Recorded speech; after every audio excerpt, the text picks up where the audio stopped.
Dear. Anyway, welcome back. I was going to say listeners, but you aren't listeners. Viewers. Anymore. Viewers, yeah. You can actually see us, and we can't see you, but you can see us. So welcome back, and it's good to see you all. And Money Shot, it's good to have you back. A lot of people probably haven't seen you on.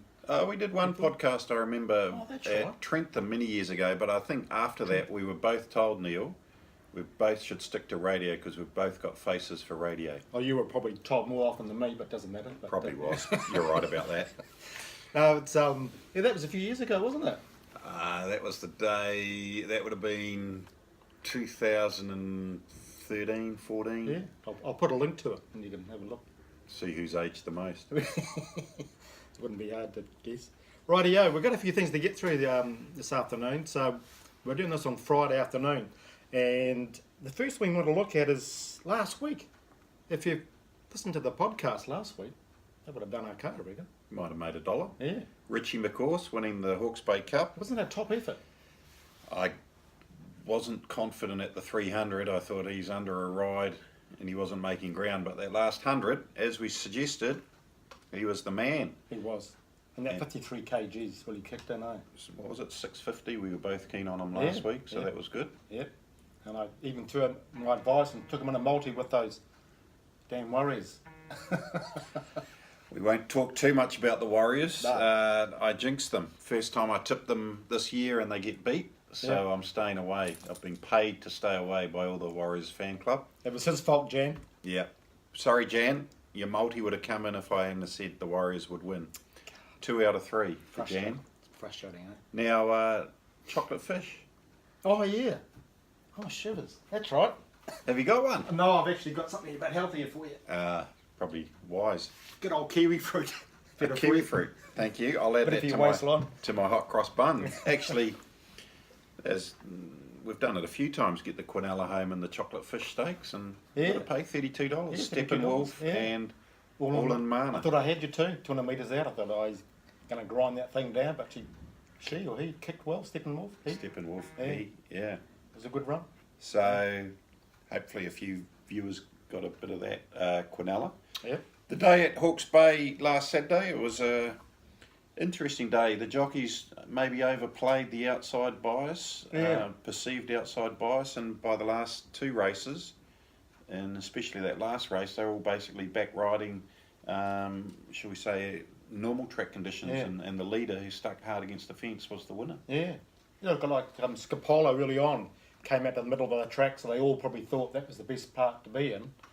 And like you say, Indecision was stuck near the inside, kicked, and was all over good night nurse. And then in the last race, De Niro led all the way. You tipped it. Oh, I didn't back it though. Took myself out of it. Don't you hate that? When that rain came, I thought, it won't handle it. And led and just drifted from $6.50 out to double that price, nearly $12 or $13. And his sectionals last campaign showed he was close to Group 2, Group 3 company, and I reckon he'll go on with that. But anyway. Owned by a good bloke, actually, Rodney Verco, T-Row Vets. There you go. Yeah. There's a plug for you, Rodney. Good stuff. Okay, what else? Okay, that covers last week. Forget the past. Let's go on to tomorrow. I'll bring up the fields here. These hot cross buns are pretty good. Yeah, well, it's good. Just in time for Easter. You're right. Oh, Easter's been. It is too. Now tomorrow we've got using my wife's iPad here. Can remember a code. They've got the Easter handicap. Always a good race. Now you've got some interesting stats for us. Well, handicaps. I guess the whole concept for however many 100 years is that every horse should be weighted accordingly so that the race is equal, and that every horse, I guess, should run basically the same time because the weight evens out their ability. Yep. In the Easter handicap over the last 6 years, the biggest winning margin has been a half length, followed by a long neck, a head, a half head, and a nose. Okay. So it should be a close finish again tomorrow. And in 4 of those 6 years, the 4th horse has finished within 0.7 of a length from the winner, so could be a very good blanket finish. More than likely. Full field of 18, Neil. When there's a full field, do you find that the races are run at a truer pace, and invariably that does often mean the best horse can win. Yeah, more than likely, yeah. Because horses get caught wide and want to press forward and get on the pace rather than being stuck 3 or 4 wide. But tomorrow we've got the rail in from 7 metres into the true. So the inside's going to be the place to be. So if they're caught wide, they want to go forward. So, yep, best horse should win. Now, what is that best horse going to be? That's the question. That's the question. I would suggest, if we just go on to the fixed odds here, I'm tipping one out, Neil. Number 10, Our King Sway, paying $11. Very good run in the Group 2 Japan New Zealand International Trophy 2 starts ago, and then had a run last week carrying a top weight in a rating 85. Probably didn't need to exert itself too much, but still a solid run. The slow 9 will suit much better than the dead conditions last week. Drawn wide, but as a back runner. I know it's a tough field, but I'm sticking with that theory of handicaps, bottom weights. He gets them pretty well at 53, so $11, Our King Sway, you give it some hope? Oh, definitely. Or no hope? No, good hope. Now he's and that slow to heavy track range is going to be ideal for him. Isn't the type of horse that likes it too heavy. So I think a drying, slow track is going to be ideal for him. He's had problems this season, especially in the spring. He wasn't really right, but I know, talking to my insider at the stable, he's firing on all cylinders. So those niggles that he had in the spring, he's over. So let's see if he can get the bickies. But it's certainly a tough field, as evidenced by the $6.20 fixed odds favourite, 7th Up, going for back-to-back wins in the race, but jumping 3 kgs from its win last year. But still has to be some hope, definitely. No, Mega Blast, fresh up. That's my horse to go on top. I would have liked to see him stay at heavy, but fresh up. He's a good horse. He's come back stronger and bigger. Apparently, Nigel Tolly's reported. So I think he'll settle behind midfield. He's a good horse, fresh. And just that slow track is going to give him an advantage over a lot of these horses. So I think Mega Blast, I thought 650 was a bit short, fresh up, but I thought Our King Sway, Reece Jones won't be having any hot cross buns, will he, Easter eggs this weekend, on 53 kg. So I think Our King Sway and Mega Blast are the two for me. One for a roughie maybe Admiral. He had a good improvers race last start, and I thought, well, it's actually only paying $14. I thought he'd be paying more than that. I think he'll drift out. Couldn't have him, mate. I think he's 1600 will find him out. I think he's more a 12 to 1400 metre horse. How about Brighton? Well, if the best Brighton turns up, That's right. his sectionals, when he decides to put in a good last 200, he's almost unbeatable. Trained on the track, you just don't know what you're going to get. So I wouldn't rule him out, because if the best Brighton turned up tomorrow at Pukekohe, he could win. Tiptronic's another one. It's a pretty consistent horse. I wouldn't be backing Sultan of Swing, our friend from 2 weeks ago. Wet tracks against him. Ronke, drawn 1, probably missed the jump and get back on the fence. Going back to that Tiptronic, drawn 2, if that inside rail's the place to be, I think he'd be the way to go. 1250, Jake Bayless. But we can't tip the whole field, That's Neil. right, So I'm Our King Sway and you're Mega Blast? Mega Blast, yep. Okay. That'll do. Chocolate Fish? No. Okay. Right. Riccarton. Let's go there. Travel down there. Lovely weather down there, apparently. And Always is down there. All the time. Dead 4 track. Canterbury Gold Cup. Probably one of the oldest races in New Zealand, this race. Probably is, too. Weight for age, I'd say it'd be a good quiz question, actually. There wouldn't be too many older races that have been run for 130, 40 years as this race. But anyway, older than the Grand National? Yeah, definitely be older than the Grand National, I'd say, but someone will correct us. Surely. Right, Saint Emilion, Leeds. Probably. Paddy will be on his outside, Authentic Paddy, but you'd think Saint Emilion will lead. Will it win, though? Well, interesting, at Awapuni last start, did you hear Lisa Latter say with Authentic Paddy's very fit, and they won't be sort of giving Saint Emilion an easy time in front, and that's what happened. They ran 12.36 average 200 metre sectionals on a dead 5 track. So that's pretty smart. It is. Yeah. They had no chance of winning on the pace there in that race, going those sectionals on a dead 5 track. Yet Paddy still beat him home quite comfortably. Why wouldn't they keep those same tactics, perhaps? I think they will. and that maybe sets it up for a horse just tucked in behind. With the suck run, Yep, doing no work on the fence. yep. Number 2, Tommy Tucker, drawn 1. why not? We're on the same page. Yep. Well, more or less close. Trevi, my friend, I like. I reckon he's got you the like big pace Trevi? with Chris Johnson, the Magic Man, back on. I think he'll come over. Wait Get for the age wrong one. is my question with Trevi, my friend. He ran third to Devise, the Wait for Age at Hastings. True, Group he did. one. He did. Yes, you're right about that. 59 kgs, yeah, obviously Wait for Age race this race. So, yeah, but Tommy Tucker won it last year. But I think Trevi, my friend, and St. Emilion and Authentic Paddy will test them. But I think you keen on Tommy, eh? I prefer Tommy to Trevi, my friend, so I sense that's our chocolate fish for the week. I think it is. Both paying paying the same $5, Friday, yeah. same as Okay. last week. Quinella won't pay $32 this week. No, the bottom pay what? Normally you work out 15. that yeah, 15. multiply the 2 win prices and divide by 2 normally, don't you? $12.50, $15 if you're lucky. But St. Emilion being a warm favourite. But good race. Track should be Dead Dead four. four. Dead 4. Is it? dead 4. Yeah, Showing dead a 4. Dead 4. So Yep. maybe good 3 by Saturday afternoon. So yeah, chocolate fish. I'll be on there. Sounds good. Yep. Anything else you like on the day? At Riccarton or Pukekohe? Pookie. Let's go to Pookie. I like. Pookie. Nice fields there. Pukekohe. The other race that you want to talk about. Oh, the maybe. 3-odd race. Yeah. Sheriff and Gundown. Yeah. That's a bit of an omen, Quinella, isn't it? Yeah. Never thought of that actually. Well done. Well spotted. Yep. Sheriff. Now Sheriff, he was impressive, wasn't he, your last start? And Gundown, he trounced, not trounced Gundown, but he beat him fair and square. But Gundown was 3 wide in the open all the way. Mm-hmm. You're always a big fan of horses who have been caught wide, and next up, watch them carefully, Drawn 10 though, so could get caught 3 wide again. possibly. But I think Sheriff will probably Lethal will drop him back, settle midfield somewhere, get him to relax.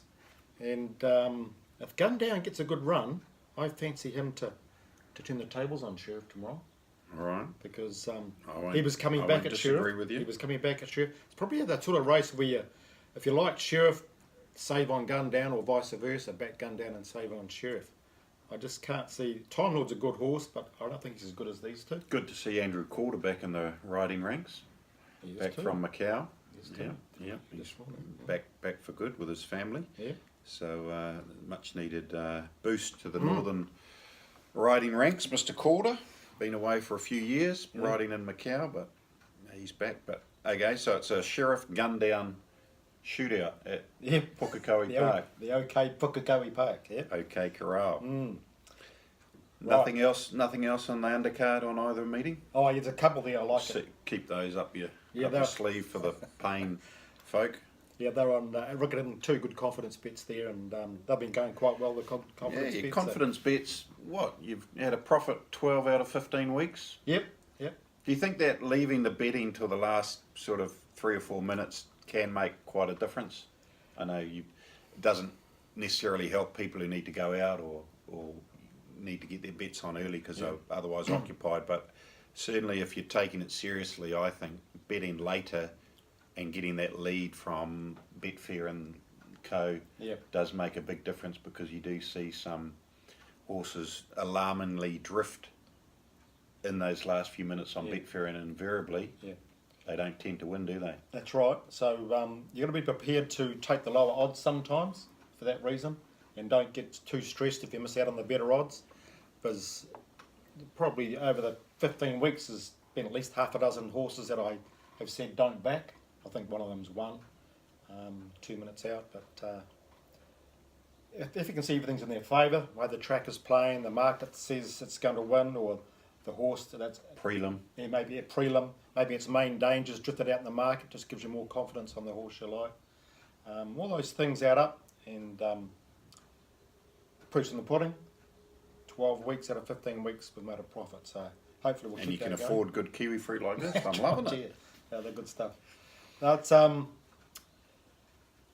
important factor. We can discuss that in those 3 things later on in another podcast. But what else have we got here? We've got Do we want to dare talk about the Warriors. Oh, yes, too right. I've got a good bet in that race, In that- race, in that game. Well, I've been told, as I've said, listeners, I am not allowed to tip the Warriors now. So I'm handing it over to our league expert on my left. And you've done your homework. I have.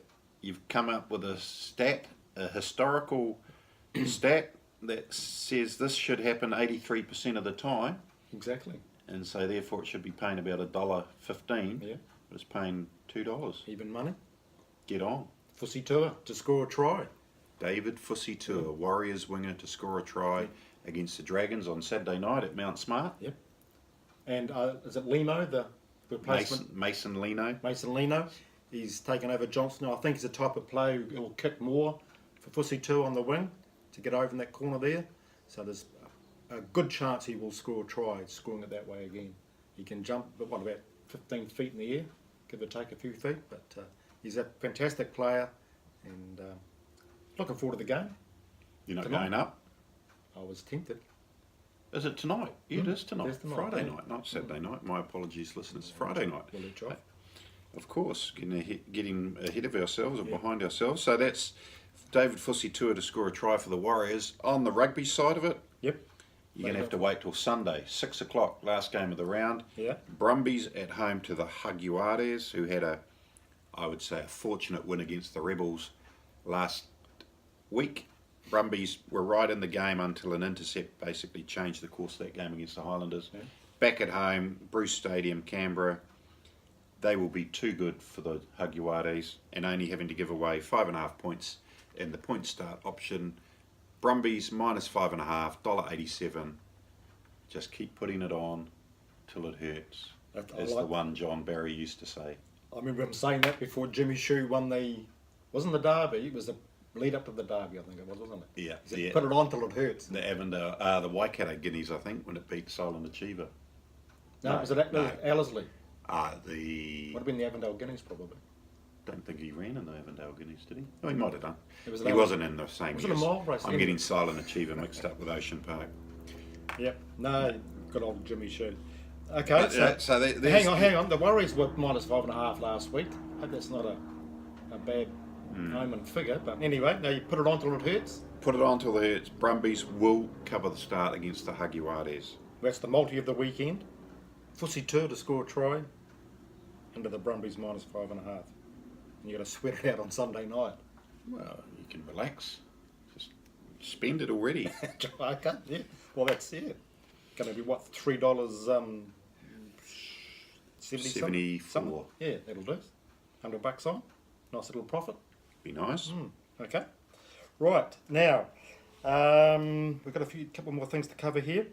I've been asking subscribers about what you would like to have in terms of a punting syndicate. With the lack of terminating pick sixes, that seems to be a swear word in the TAB. Just don't get them anymore. But they will be coming in July, so look out for those terminating pick sixes then. So I thought, well, the quaddies are a really popular bet, and if you pick and choose the right ones, with a bit of luck, you can do quite well. So I'm going to put up some details next week of how you can enter into a quaddie syndicate, and I'll be picking and choosing Australian and New Zealand quaddies that I think we can strike, and I'll be looking at least one of the legs going field wise and possibly two field wise, so it gives us a chance of striking a big one, and it's going to be the attack I'll be taking, trying to get that rank outsider in for us, and I'll be betting a percentage of the bank, maybe over a month. We'll do the syndicate 4 and do a percentage of the bank on quaddies. End of the month, tally up what's left and pay it out. So what do you think? Sounds good to me. Your records are impeccable, and that field strategy, given the changing of seasons and the tracks changing, often it does throw up pretty rough results at this time of the year. So It does, yeah. I like your thinking. Well, this week was Her Destiny and Heavenly Gold. It was that they were both field legs, and they paid $4 grand and $5 grand. I reckon we would have struck those because I like the other 3 legs quite comfortably. And all you want is spending $500 on a quaddie like that, $4 and $5 grand return. You're going to make a nice little profit over a period of month. Needs luck, need the right horses coming in, but I think a lot of these syndicates and punters clubs, people like to just sit back and enjoy Yeah. the entertainment provided through someone else betting for them, and sometimes you win, sometimes you don't. So Yeah. definitely something to look at. Have you got a form factor discussion or a brickbat you want to touch on? We discussed it before about jockeys going wide, didn't we? We're going to mention that, but we just discovered that. I mentioned that. Now leave that for next week. Leave that for next Time's week. moving on. Yep. We better give away a prize, shall we? Oh yeah. Now, Change here, listeners. No longer are you going to get a $20 multi. We're going to change up the prize on the podcast here on Heads Up. You will be up to win a month's free subscription to Form Pro, valued at about $40. Yep. So to do that, it's the same concept. Email or text in your answers to this question, and we'll wait till the following week to do the draw, given that there isn't a time deadline. So but your time cut off for the answer is 9 o'clock Sunday night. Yeah. End of the weekend. And then we'll announce the winner next week. We'll do a live draw. We'll start with a little bit of a tricky question. Shouldn't be too bad. The Easter's obviously the race we're looking forward to most tomorrow. We want you to tell us who rode Ponderosa Miss to win the 2015 Manco Easter Handicap. Name of the jockey. Remember, it was quite an emotional win for him too, wasn't it? When It was. When he came back, I remember, after the race. So there you go. We won't give away too many clues. No? Who rode Ponderosa Miss to win the Easter? Get those answers in, Neil. Text is what number? 027 352 6402 or formpro@formpro.co.nz. Get in by, as Money Shot said, by 9 p.m. Sunday night. And we'll draw that out live next week. We'll tell you how we can do that next week in a moment. Nothing else we need to mention. Good. No. Next week we're going to be doing it's not really a podcast, it's called a vidcast. Is it a video cast or Call it whatever you called like. a Neil. video? Heads up. Heads we'll, up. We'll keep calling it Heads Up. Nice and simple. Okay. The heads up we'll be filming it from the Tauranga races next week. A low key meeting, isn't it? It's an industry meeting, but should be a good old day. We Yeah. might be even more bit dressed up next week. Never know. You're not wearing any trousers. I am wearing trousers. Jeez. I am no freaking way. wearing trousers. Look at that. Crikey. Got to get too excited about it. Okay. Next Thursday we're going to be doing it from Tauranga Racecourse, and we'll do the draw. Yes, we will. We That might even get a question? special guest to do the draw. You never we know. will actually. Yeah. We might be able to rope some people in, but regardless, just trying to give you a bit more of an experience here on Form Pro and give us your thoughts, the good, the bad, the ugly. You're going to be for me. Now, that month's sub is for existing subscribers or for non-existing subscribers. So, $40 it's worth. So that'll be added on to your sub if you are a member already. So, rightio. So, nothing you want to mention before we sign off? I just hope the video's worked and we don't have to replay That's this. right. Yeah. Enjoy your kiwi fruit. Thank you very much. A lot healthier than a chocolate fish. Loving your work. Well done.